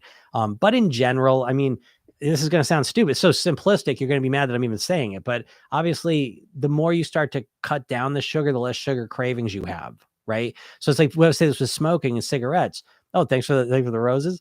Um, with cigarettes, it's not, people think when they stop smoking, or they stop the cigarettes, that's what's causing the addiction, the cravings, and it's the cigarettes that cause the cravings, and so if you get rid of the cigarettes, for a while, eventually the cravings start going down and you just get normalized to not having them. And so it's the same thing with sugar. I mean, this is a basic answer, but the less you consume of it, the less cravings you have to deal with. And this is the core part of me. Like even last month, I was eating a lot of cookies and a lot more sugar than I ever do. But in my mind, when I'm eating sugar, in my mind, I'm saying to myself, every time I'm eating sugar, I know that it's like sugar cravings on layaway. I know eating these cookies now, and especially like, so I eat some cookies after lunch. Well, now I know I'm associating that together. So now I know tomorrow I'm going to have to deal with, I know I'm going to crave a cookie. I'm linking those things together, and sugar just hypercharges that because it's an addictive substance, And so, that's one of the big things. I don't like being addicted to it. I don't like fighting cravings, so I don't really eat sugar. Does that make sense? So again, I know what I'm saying sounds so simplistic, but it's very powerful. I don't want to eat sugar. This is how I make my weight loss easy. The cleaner I make my eating, the easier it is just to eat clean. You see, the more shit I put in there, sugar, processed foods, flour, the more I put this stuff in there, the harder it becomes. I start awakening that little monster inside of me, using Alan Carr's language. So again, I want to keep those little monsters weak and tired, the sugar addiction monster. And so the less sugar I eat, the easier that is. I don't have to deal with it. The other thing I would say when you want to start moving away from sugar is to drink more water. And again, I don't know if that makes sense to you, but I found that to be helpful. Oh my God, it's making sense now. Thank you so much. You are welcome. That's my goal here, right? To create a whole paradigm. And that's what I think. I would say that's where I come. And I don't know. I literally, I don't know anyone who has a system like this. I think my system is one of the most literally complete systems there is to truly, genuinely transforming your weight. And I mean holistic, because I think you have to look at everything holistically. It's not just, I'm just going to eat better. Well, how are you going to eat better if, like, just let's say you slept 4 hours last night? How are you going to eat better today? Because first of all, you slept bad, so you're tired, and your body knows, well, I want some energy. It knows the quickest way to get some energy is some shitty food that's going to spike my glucose and give me a burst of energy. And so I get that craving. And now, because I only slept 4 hours last night, my brain's operating at half speed, so I can't say no to those foods. My willpower is reduced. My ability to think clearly is reduced. So how am I going to do that, right? I'm starving. I have no ability to stop myself, and I'm craving unhealthy foods, right? So it's like, how am I going to do it? And so understanding that setting yourself up for success is most of the game. That's the real secret to it, right? So that holistic approach, when you look at, I'll give you one more example of holistic thinking, just in terms of eating. I will regularly get people come up to me and I'll say, well, what's the problem? They say, afternoon and evening, that's the problem, right? That's where the problem is. And so what are you doing for breakfast and lunch? I'm not eating anything. That part's going great. I said, well, what do you want to do in the afternoon dinner? I don't want to eat anything. I said, well, when are you going to eat? I don't know. I'll think about that when I lose the weight. It's that kind of mindset. But it's like what I'm saying, that's a very common situation for people, right? There's the afternoon and evenings is trouble. And say, what do you do in the beginning part? Well, I didn't eat anything. Well, that afternoon and evening was created by what you did before. I think every day, metaphorically, it's like you're building a house every day with your nutrition. And so, if you're building a house, you don't want to build it on a foundation of sand, do you? Right? You don't want to build it on a foundation of air.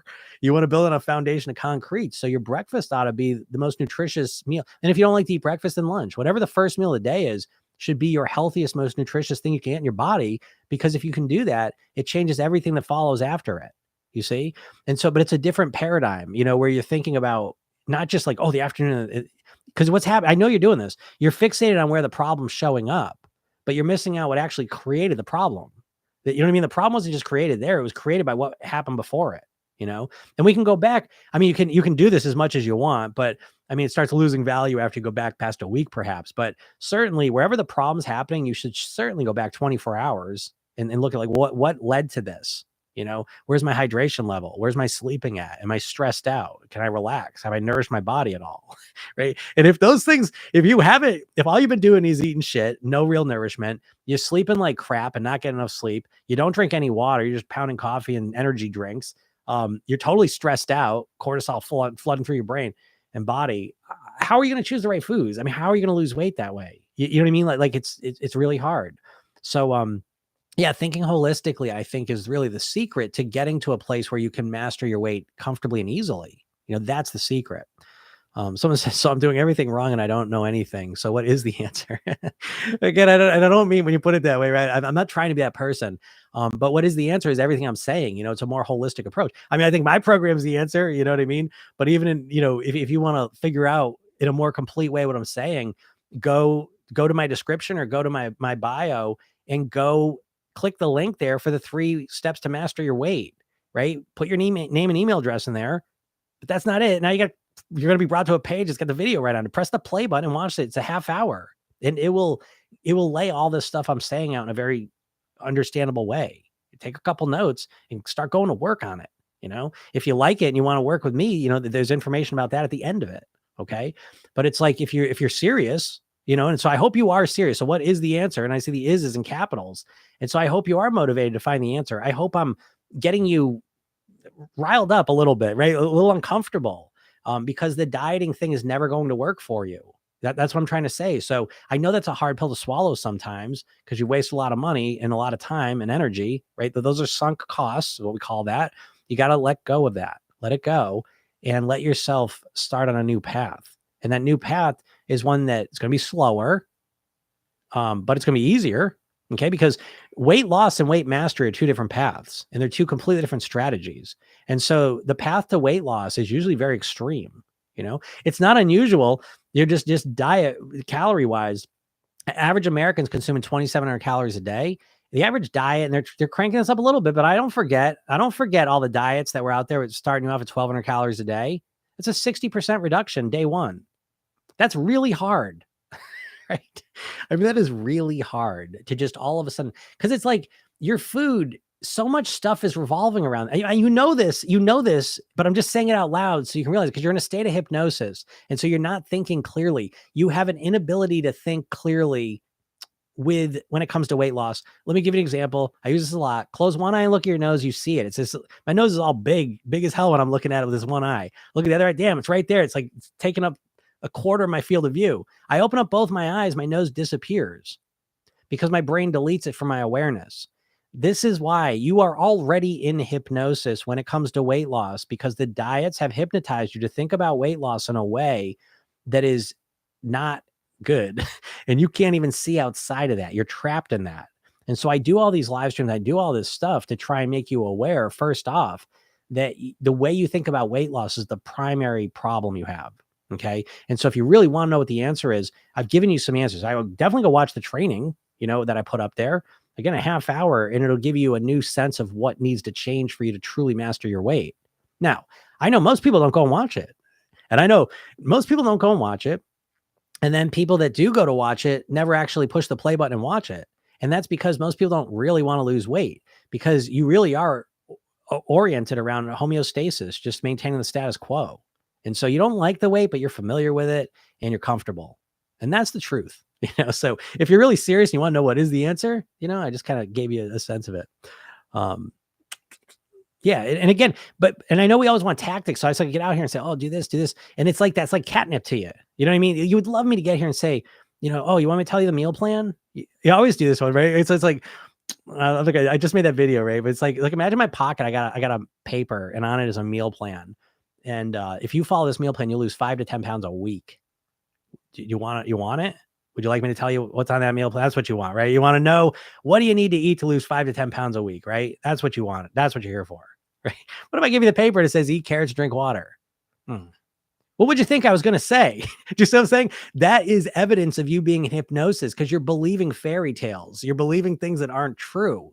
And that's what you're doing with the dieting thing, is you're so program. Again, I don't blame you for this. It's literally millions of weight loss ads you've seen, and they're all trying to sell you this fairy tale, and it's not true. And if I could wake you up from the hypnosis for a second, wake up, you'd look at it and say, oh my God, yeah, it's not true. It's not real. But even when I just said, I got this meal plan, we're going to lose 5, there's a party that just wanted me to tell it to you.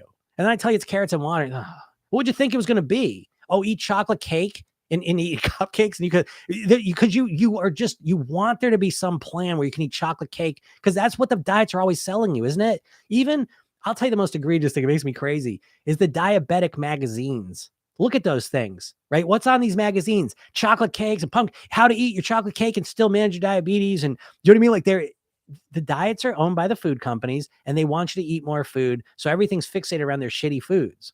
Okay. And so you are wanting to hear like something where you just want to hear some plan where you can still eat those foods and lose weight, and you want tactics, little tactics. And so what I'm saying is very unsatisfying to you, because it's like, you got to make a foundational shift. You have to commit to a long-term thing. You have to approach your weight like it's college. You know what I mean? Like, my course is like a college course compressed into 8 weeks. That's why I say it's really not, it's probably not for a very few of you. There's a few people on here.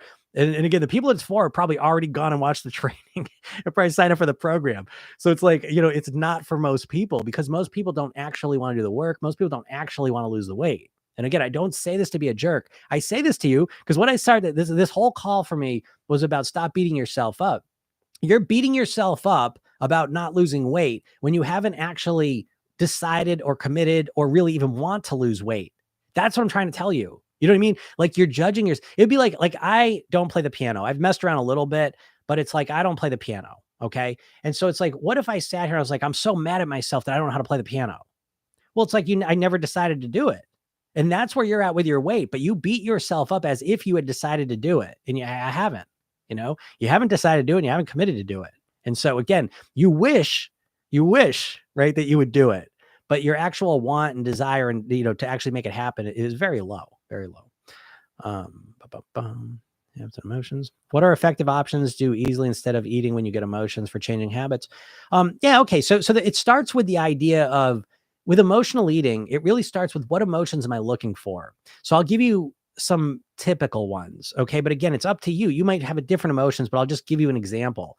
So let's just say, like, you work a really stressful job, you got a stressful life, and sitting on the sofa and eating is the most relaxing thing you do, or at least one of the most relaxing things, most predictable things you can rely on to relax you and calm you down from a stressful life in existence. Okay.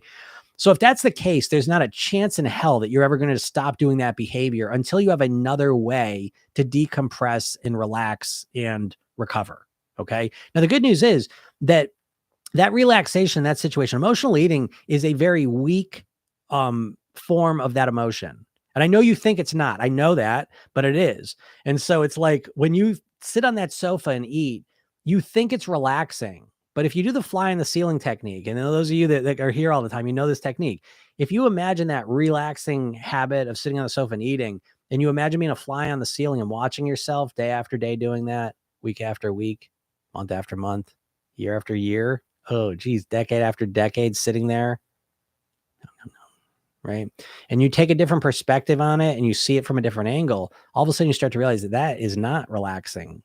That is one of the main things that's causing me a lot of stress.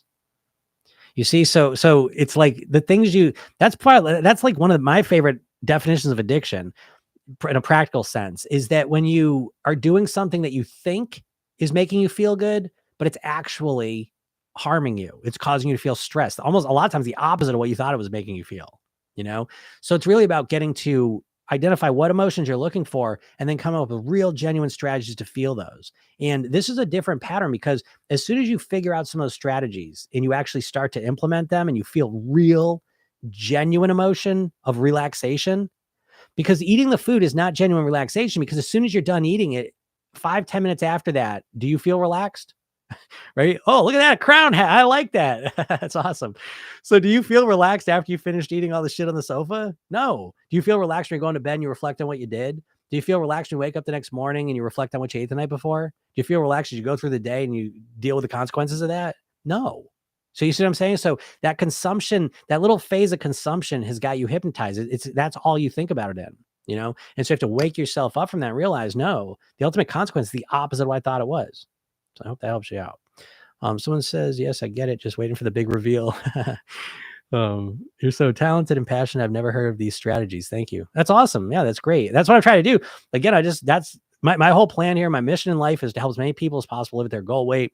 A couple months ago, I realized I need I need to reorganize my business in order to do that. I was doing a lot of coaching and I just couldn't get to the numbers I wanted to with that model. So I changed things up a little bit. I redid my program. And so that's offered in a different way where I do coach people there. And then I free up a lot of time where I can do these live streams, make a lot of videos to just literally just put this stuff out there, so I can help anyone, whether they can work with me or not, and so I'm glad that that's helping you. Someone says, yeah, what's exactly healthy habits I need to include in my life? Yeah, healthy habits you need to have, right? Here they go. Write these down. You need to sleep properly, proper hydration levels, relaxation, breathing, nourishment, movement, meditation, gratitude. Those 8 things are a good foundation. I've just added 2 bonus ones, but those 8 ones are really, really going to help you. Okay. And they change everything. Now I know I'll say that to people sometimes. I say, oh, I've slept before and I didn't lose weight.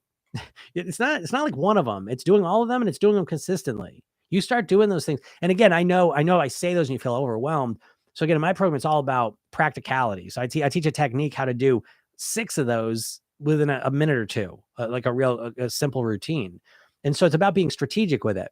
But when you strategically add these things into your life a little bit at a time, it's absolutely transformative. All right. Yeah, exactly. I'm practicing who I want to be. Yeah, exactly. That's what you want to do. How do you know all this stuff? It amazes me. Yeah, I'm obsessed with it, and I've been doing this myself for 30 years, professionally for 20 years, and I'm just obsessed with it. That's all I can say. I've done over 5,000 private weight loss sessions. I got my Program Yourself Thin course. I've certified coaches in it. I read, a book every week. I'm just obsessed with it. I love helping people with this because to me, it's life and death. If you don't know my story, my father died when I was 9 years old. He was 54. And so weight loss to me has always been not just about looking better in a bathing suit or in your clothes. That's a nice bonus. So I think that's fun. I want you to enjoy that part. But I want you to recognize, and this gets right to the core of your motivation and why you're not motivated, is the diets are always fixating you on the motivation they want you to feel is you want to look better. It's always that before and after picture. And I want you to think of your weight as a medical condition, potentially, because it is. Literally, it's beyond even a medical condition. I always reference the Framingham Heart Study where overweight people live 3.3 years. Women live 3.3 years less. Obese women were living 7 years less. That's a lot of time. That's a lot of time because you can't stop the food going in your mouth, And so it's my dad. I mean, I look at, it's like it's weird. If it's like, I'll tell you how crazy it is in the world, right? So my father, he's just the greatest guy ever. I mean, just an awesome, awesome person. All right. So when he died, it was the most traumatic thing. It's still messing me up. Okay. But he was known. So he was technically obese. I believe he was definitely overweight, but I'm pretty sure technically he was obese. Not morbidly obese, but obese technically. I could almost guarantee it. And he had an unhealthy lifestyle. And he loved food, hard worker, but he was known as he loved food and he was, loved eating food. Even after he died of a heart attack and left me, I was 9, my brother was 6, my mom, we're like, what are we going to do? It was unbelievable. But even after that, people still refer to him as an eater. And I'm just like, man, it's making me crazy. Now, as upset as I was about that, I recognize that, 10 years after that, even though I swore I was never going on that path, I was 50 pounds heavier, so again, that subconscious programming doesn't give a shit about what you want consciously. You do what you've been programmed to do, and so, yeah, I've been very fortunate. So in that moment when I was very lost, I took a semester off from school.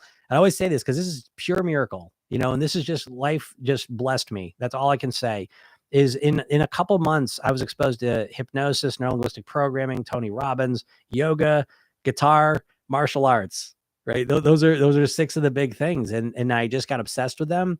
And I transformed myself, got so obsessed with that, I couldn't believe it. And so then I worked on helping other people create this as well. So yeah, that's where the motivation comes from. So I'm glad you're enjoying it. I never sent so many hearts to someone who just made me cry. Oh, thank you. I'll take that as a real compliment. I'm glad you're getting something out of this. How to keep motivation. Yeah, that's great. Yeah, understanding motivation. It starts by, again, like I was just saying, it's really reframing this process, where, so I'll just give it to you. You have to look it up yourself, but in my program, one of the things I do is I talk a lot about intrinsic and extrinsic motivation. Okay. And so I don't have time to explain it all here, but basically wanting to look better, you think that should be enough motivation for you because you're obsessed with wanting to look better. But wanting to look better is what we call an extrinsic motivator. And it's the weakest form of motivation. And it's one of the core reasons why you don't get the results you want, because it's not a powerful form of motivation. So you want to really start building your process around intrinsic motivators. You keep trying to force yourself to be more motivated to lose weight, to look better, and it never works. A better way to do it is to identify things in your life that you're actually motivated about right now. So if you're a parent, you're really motivated to be a parent and take care of your kids. If you're in a relationship, you're motivated to be a good partner and have a good relationship. So if your job's important to you, that's already a big motivator. So the secret is to find things in your life that you're already actually motivated about, and then start saying, how is my weight affecting that? Because it's affecting it very much. If you're overweight, and it has nothing to do with how you look, okay? It has to do with how you think and how you feel physically, mentally, and emotionally. So let's just say being a parent's really important to you. It's one of the most important roles you play in life. And you say, well, how's my weight affecting that? They don't care how I look. I know. They care how you're thinking and feeling. And if you're struggling with your weight and you're upset about it, you're in your head all the time, thinking about food, beating yourself up, worrying about it, trying to lose weight. And then you feel bad about yourself. Your self-esteem's low, your self-image low, you're frustrated, your emotions are negative, you're pissed off at yourself, all of these things. That's what you're living in. And you can't tell me that that's not affecting your ability to be the parent you want to be. Of course it is, So I know I don't mean this as a tough love thing, but let's be honest, you got to be very honest with yourself. I think, if you really want to get motivated. And so it's recognizing the things that you value most in your life, honestly taking a look at how is my weight, and you got to get off the visual part of it, the aesthetic, superficial outside part of it, and start looking at the inside. How's the weight affecting your emotions, your mindset, your energy levels, your your focus, your ability to be the person you want to be? And it's all negative. And so it's literally decreasing your ability to be the person you want to be, and it's affecting the things that are most important. So when you reframe the process this way, it's a lot easier because you are already tapping into motivation that exists. You keep trying to generate motivation to lose weight, and it's never going to work, because wanting to look different just doesn't matter for 99% of us. If you're like a model, or if your like livelihood depends on how you look, well, then you're bringing in more of that that intrinsic motivation, right? But it probably doesn't. And so, you take someone that's like, I don't know, you've been married for 30 years, your kids are all grown up, and it's like, what, all of a sudden you think losing 30 pounds, what do you want to look so great for? Do you know what I mean? Like, just honestly, it's the value is just not there. It would be cool. It'd be cool to look different, but you've developed a whole life being overweight. And so there's no real value in just looking different. Where the value comes from is recognizing, if I don't get control of this weight, I'm probably going to live less. I'm going to have less years with my grandkids. I'm going to have yet less years with my partner. I'm not only going to have less years, but those years I do have are going to be diminished. I'm putting myself at a higher risk for type 2 diabetes, for high blood pressure, for heart attacks, for certain cancers. I'm less comfortable in my body. My knees hurt, my hips hurt. I can't move as well. I'm out of breath. I'm tired. I just want to sit here. I'm addicted to food. And now, Jesus, money-wise, right? I mean, good Lord, right? Your snacking's starting to take a real toll financially, no? Right? That the eating is turning into a real cost. I mean, geez, everything's gone up. So it's like, you can't just snack casually anymore. I mean, you got a budget for it, I guess, right? So this is the financial implications of it. So there's so many real implications, but you're not used to looking at it that way. You know what I mean? I just want to look better. Oh, I want to wear a bathing suit this summer. I haven't worn a bathing suit in 40 years, but I want to wear one this year. This year I'm going to do it. No, you're not. It's not a motivator. It's not a real motivator. Okay. And so you have to find the real motivations to it, and that is a process, something you got to learn. All right. There's a bunch of questions. I'm going to blast through them quick. Good suggestions. Thank you. When I lift, I visualize myself as a blonde beast of prey. That's awesome. Yeah. There you go. That's a good one. I visualize myself with blue skin and 10 arms. Nice. That is effective. Hey, whatever works for you, right? That's what I say. Like I said, there's no right or wrong, just whatever works for you. Just wondering what your opinion on intuitive eating in the context of hyper processed foods. Yeah, I love this one because I always say, like, I don't have a very high opinion of intuitive eating. If you're overweight and you've been struggling with your weight for decades, I wouldn't trust your intuition. Your intuition is what got you into the trouble, And so people assume that you have some, ability that stays there. You're a little computer program that just absorbs whatever you learned, So your intuitions are probably horrible. So it's like, if you retrain your intuitions for a while, then you can start to trust them, but right now I wouldn't trust those. And highly hyper processed foods, you got to think of as like a drug, they overwhelm you in every way. And so you have to manage those. Now that's the challenge of weight loss, right? Is that it's the only addiction that you really have to manage it, because most drugs, and addictive things, you just stop them cold turkey completely, right? Weight's one of the few things where you really have to kind of it's still in your life. And that's where I will say that's another thing about me. Like that's my personality is very kind of balanced in that sense where I'm not all or nothing. I always talk about like living in the gray space, you know? And so like on one hand, I think sugar is like food cocaine, literally. And on the other hand, I give it to my kids sometimes, right? So, oh, that's a weird place to be. That cognitive dissonance is uncomfortable, right? But you got to get comfortable with some cognitive dissonance in the world here, I think, because again, what I always say is like even picking your goal weight, which by the way, that's a whole thing. You don't even know how to pick the right goal weight. You're just picking some arbitrary number that you weigh when you're 18 or they weigh when you got married or that some chart says or doctor says. But the way you should pick your goal weight is the one that gives you the best quality of life. Okay. Which means you can't just pick a weight. Your weight doesn't live in a vacuum. You got to live a lifestyle in order to achieve that weight. And so you should ask yourself, what am I willing to do here? You know, how important, where's the sweet spot of what I want to do? But yeah, so anyway, so with you, once you recognize that stuff, it really comes down with the food. You got to kind of manage it, you know, and you can eat some of these things sometimes. But you know, you want to use it very, very sparingly. You know, this is like even with alcohol, like I used to have a real alcohol problem and I could have said I was alcoholic, but I never felt comfortable with that. And so the path I went down was improving my relationship with alcohol. Now I was able to do that because I don't think I was an alcoholic. Okay. So I'll make that clear. But it was a bit of a struggle. I mean, I was literally like the worst drinker in my whole circle. It was a big circle. And so I was able to get control of that where I have a much healthier relationship, but I still drink, but I'm very aware and intentional about what I'm doing. And so it's that sort of mindset I think you need with the food. You know, I think the idea that you're never going to eat flour again or never going to sugar again, I think that lowers the quality of life. I think the sweet spot is when you eat it strategically and moderately. You know, I think that's what I like to optimize towards. Now, some people can't do that. You know, okay, again, everything bounces off of who you are as a person, you know, but that's where I like to start. I like to start at kind of like, you know, where can we moderate it? So you have some of this stuff, but you're doing it the right way. So you still have the body you want and the health and the happiness you want. All right. Someone says exactly the underlying issues of food addiction are behavioral issues. Yeah. Psychological issues. Yeah, of course. Right. You know, but the underlying issues of food addiction are also physical too. Remember that. And it's when I say like sugar is like food cocaine, I mean that like literally sugar is the closest thing. Sugar is the closest thing to cocaine of any food, you know, in the sense that the sugar we eat is completely overly processed. You know what I mean? Like I give you a sugar cane, you're not getting that table sugar out of there. You couldn't do it. You get the big granulated sugars, you know, you couldn't get the refined sugar. I mean, it is very, very, very processed. You should go watch a documentary on it because you're thinking it's more natural than it is. It's not. It's very processed. Just like cocaine is extremely processed. You chew on coca leaves and you're not going to get addicted. It's okay because it's not as concentrated. It doesn't hit your blood as quick. The processing causes it to be absorbed very fast. And that's what makes it so addictive. And so these foods we're eating now are structured in such a way to be as addictive as humanly possible. You know, and so understanding that is very important as well. So you understand what you're up against. Someone says, however, if it's for processed or isolated foods, learn to interpret it and find a better way. What do you think about cheat days? I love cheat days. I don't like the word cheat days. I don't like that at all. But I'll give you, so again, my program is all blueprints, right? Mindset blueprint, lifestyle blueprint, eating blueprint. One of the core ideas of the eating blueprint is to have, I call them like clean eating days. And I use different words, but like foot off the gas, planned imperfect days. I just don't like the word cheat. That's just me. Use it if you want to. The idea is similar. But the clean eating days, I'm really optimizing and looking to make as many of my food decisions as possible based around the nourishment and how it's going to help my body. Okay.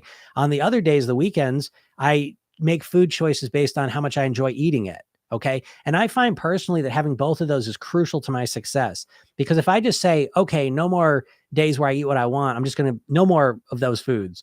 The second I cut those out, I start eating them. I start craving. I start getting obsessed with them. And so I find that, and this is scientifically backed what I'm saying, it really comes back to dopamine, but they found they did a study where they would offer people like chocolate or desserts and they would have them say different things and notice which ones kind of work the best. And so like being offered dessert and saying, no, I'm not going to have that. I can't have that. I don't want that. Those didn't work because subconsciously what we think is I'm never going to have those. And we start to feel deprived. The thing that was most effective is to say, I'll have it later. And when we say I'll have it later, we don't cut off from it. We just push it down the line a little bit. And so that's kind of how this structure, what I talk about, is based on the idea that the thing that allows me to be clean during those days, the biggest thing is that I know upcoming this weekend, I can eat what I want. And so I find that really helpful. So, and I like the other side of that process is, so I'm talking about the clean days and then the other days where we're planned and perfected days, but then it flips around. So I go from planned and perfection back to clean. And that process of getting back on track and to clean every day allows me to practice getting back on track every week. So I'm building that muscle up, which is my opinion is the most important skill of weight mastery is the ability to get back on track fast. And so every week I'm practicing that. So I'm good at it. You see, I'm not just waiting until I randomly get off track. I'm good at getting back on track now. I'm very, very good at it.